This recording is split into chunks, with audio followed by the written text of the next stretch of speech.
रामायण के बाद हनुमान जी का क्या हुआ, आखिर वह कहाँ है, और सबसे जरूरी सवाल, क्या वह जिंदा है?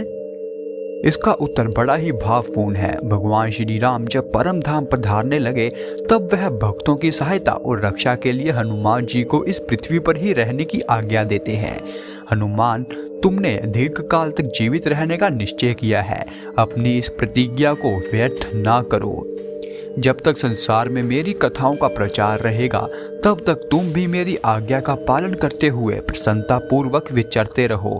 तब श्री हनुमान जी ने भगवान श्री राम से कहा, वीर श्री राम, इस पृथ्वी पर जब तक राम कथा प्रचलित रहे तब तक निसंदेह मेरे प्राण इस शरीर में बसे रहे। अतः श्री हनुमान जी राम भक्तों के रक्षण एवं कामना पूर्ति के लिए निसंदेह जीवित हैं। सिर्फ हमारी साधना ना होने की वजह से हम उन्हें अनुभव नहीं कर सकते। कलयुग में गोस्वामी तुलसीदास, समर्थ रामदास स्वामी, श्रीधर स्वामी, इनको श्री हनुमान जी ने साक्षात दर्शन दिए हैं। वाल्मीकि रामायण के अनुसार अगर श्री हनुमान जी को बुलाने का सरल उपाय है तो वह सिर्फ श्री रामचंद्र जी की उपासना है। जहाँ जहाँ भगवान श्री राम नाथ का संत कीर्तन होता है वहाँ वहाँ भावपूर्ण आनंद के साथ श्री हनुमान जी भी उपस्थित होते हैं। ऐसे राक्षसों का संहार करने वाले श्री हनुमान जी को हमारा प्रणाम। रामायण के साथ साथ और भी कई पौराणिक ग्रंथों में हनुमान जी का जिक्र हुआ है और उन सभी में हनुमान जी को 8 चिरंजीवियों में से एक चिरंजीवी माना गया है। चिरंजीवी का अर्थ वह व्यक्ति है जो कि इस कलयुग में अंत तक रहेगा, जिसमें से भगवान परशुराम भी एक हैं। कलयुग के अंत में जब भगवान विष्णु अपने आखिरी अवतार यानी कल्कि अवतार में अवतरित होंगे तब हनुमान जी उनकी शक्ति में ही विलीन हो जाएंगे और इस प्रकार कलयुग का अंत होगा। महाबली हनुमान इतिहास के वह किरदार हैं जिनकी भक्ति और निष्ठा की उदाहरण आज भी दी जाती है। भगवान शिव के अंश जिनकी समानता ना ही इतिहास में की जा सकी और ना ही आने वाले कल में की जाएगी। हनुमान जी की शक्ति अपार थी। रामायण काल में भी हनुमान जी अपनी शक्ति को उच्चतम स्तर तक नहीं पहुंचाया।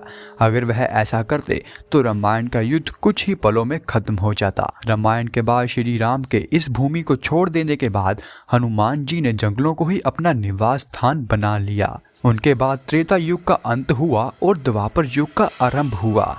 द्वापर युग में भी हनुमान जी का जिक्र कई बार हुआ है।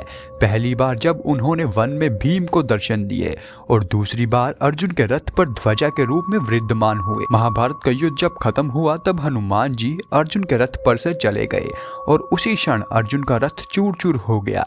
जब इसका कारण अर्जुन ने श्री कृष्ण से पूछा तो उन्होंने जवाब दिया कि वह श्री हनुमान जी ही थे जिन्होंने उनके रथ को युद्ध के मध्य में नष्ट होने से बचाया और इतने शक्तिशाली प्रहारों को सहन किया। इस प्रकार हनुमान जी ने द्वापर युग में अपनी उपस्थिति का बोध करवाया। इसके बाद भी कलयुग में भी आपको हनुमान जी की कई बातें सुनने को मिल ही जाएंगी। चीन, इंडोनेशिया और कंबोडिया जैसे विकसित शहरों में भी हनुमान जी को मोंकी किंग के नाम से पूजा जाता है। अफ्रीका से लेकर अमेरिका तक एक शक्तिशाली वानर के आज भी जीवित होने की कहानियां प्रचलित हैं। जहां हनुमान जी के अस्तित्व को लेकर हमारे ही देश में सवाल उठते हैं, वहां दूसरी ओर अमेरिका जैसे विकसित देशों में माया सभ्यता का एक मंदिर मिला है जहां की मूर्तियों की बनावट पूरी तरह हनुमान जी से मेल खाती है। आज अमेरिका साथ कई देशों में वानर जैसे इंसान को देखे जाने की खबरें आती ही रहती हैं।